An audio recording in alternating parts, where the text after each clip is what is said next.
mayayaman, may pangmalakasan at malupitang diskarte para lalo pa silang umasenso, umangat ang buhay, dumami ang tinatangkilik nila. Abay, tayong mahihirap ay meron din namang ganyan. Kaya lang, kaiba yun ang sa kanila. Ang sa atin naman, diskarting malupit kung paano ubusin ang kita natin. Magandang araw mga kasari-sari. Eto na naman si Ate Tintin, kahit na walang benta nakangiti pa rin. Pero interesting itong pag-uusapan natin kasi talaga sa totoo lang, realidad ito, nating mga nasamasa ang buhay. Kung gusto mong malaman, huwag ka nang mahiya. Mag-subscribe ka na sa akin, pindutin mo ang like button na yan kung totoo mga sinasabi ko at relate na relate ka. At syempre, kung hindi ka busy, pakishare naman mga kasari. At eto na, tayo nang mag-chismis. So mga kasari, totoo naman 'di ba? Yung mga mayayaman ay meron niyang pangmalupitang diskarte. 'Di ba? Makikita mo, sabi nga nila, ang mga mayayaman mas lalong yumayaman, ang mahihirap mas lalong humihirap. Ay bakit? O ito real talk tayo ha. Hindi ko nila lahat na ang mahihirap ay may ganitong mindset lahat. Pero kadalasan, ganito talaga yung nangyayari. Bakit? Kasi pag may ipon tayo, ang iniisip ka agad natin, magbakasyon kaya ako, deserve ko to. O di ba? Iniisip mo, deserve mo lagi. Hindi ka pa nga nakakaipon ng malaking halaga, deserve mo na ubusin yung ipon mo. So paano yun? Pag magka-emergency ka, wala kang madudukot. Siyempre, ang hantungan yan sa utangan. Kaya, ang mangyayari, mababaon ka ng lubusan. So, ganun lang mga kasari, no? So, pangalawa, na pag-uugali natin mga kasari, yung tipong one day millionaire ka. Nakatanggap ka lang ng sahod mo ng malaki-laki.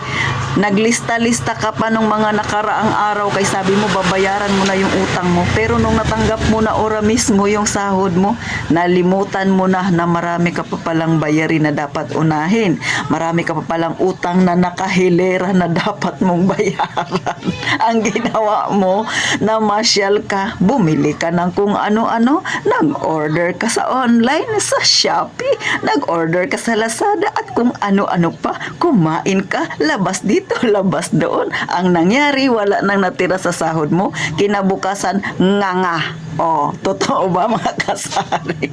Pero syempre, hindi ko sinasabi na lahat tayo ganyan ang mindset.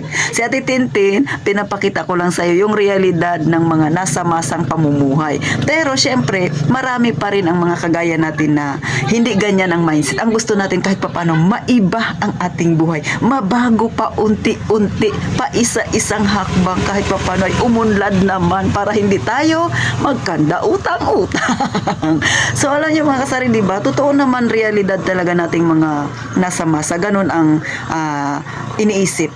One day millionaire. Tapos eto pa mga kasari, pag kasi kapitbahay, may nakita siya na bagong gamit na binili ni kapitbahay, hindi siya patatalo, bili rin siya at mas malaki yung bibili niya para mas mainggit yung kapitbahay.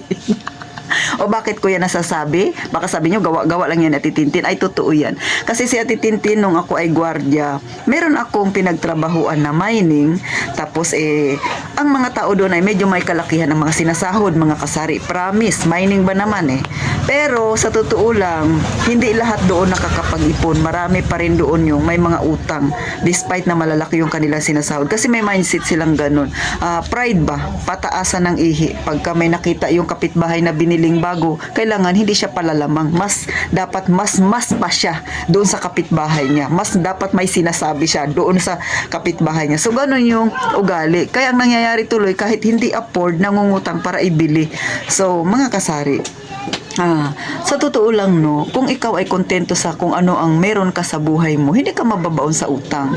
Kung sakali man na medyo gumaganda na ang takbo ng iyong pinansyal, huwag ka munang magbago ng lifestyle mo. Manatili ka kung ano doon. Isipin mo muna, dapat makapag-ipon ka, dapat may goal ka sa buhay. Huwag mong isipin na hanggang dito na lang ako, Ate Tintin, hanggang kamatayan, ganito na ako. Hindi. Nasa sayo yan, ikaw nagdadala ng buhay mo. Kaya nga sa mga may tindahan diyan, 'di ba? ako nakaka-relate dito. Pabarya-barya nag-iipon. Yung iba tinatawanan, pabarya-barya nag-iipon ka, nag-alkansya ka. Pero hindi nila alam yung pabarya-barya na yan pag nilagay sa bangko, palaki ng palaki. Yung iba nga hindi na mamalayan pag nagbukas ng alkansya, panay barya, ang laki-laki na pala ng pera nila, o di ba? So, walang masama kung deserve mo yan, kung sakali na sa buong maghapon ng pagtatrabaho mo, kailangan mo namang mag-refresh, kailangan mo namang i-treat yung sarili mo, walang masama. Kailangan mong magbakasyon, edi magbakasyon ka. Pero make sure, sa gagawin mong mga yan, dapat may perang nakalaan dyan. Meaning, pag-ipunan mo, hindi yung kakarampot na nga lang yung pera mo, kung ano-ano pang naiisip mo na gagawin mo, unahin mo muna yung pinakakailangan mo. Kung may utang, magbayad muna. Kung may mga bayarin, bayaran muna. At higit sa lahat, syempre, unahin mo mag-savings kahit pa kunti-kunti. Kasi darating yung panahon, kakailanganin mo yan. Para hindi ka naman mabaon sa utang, dapat meron kang mapagkukunan. So hanggang dito na lang mga kasari, pinapangiti ko lang kayo, pero realidad yan ng ating buhay na nasa masa. Totoo, lalo na yung mga may ugaling one day millionaire, congrats sa kanila.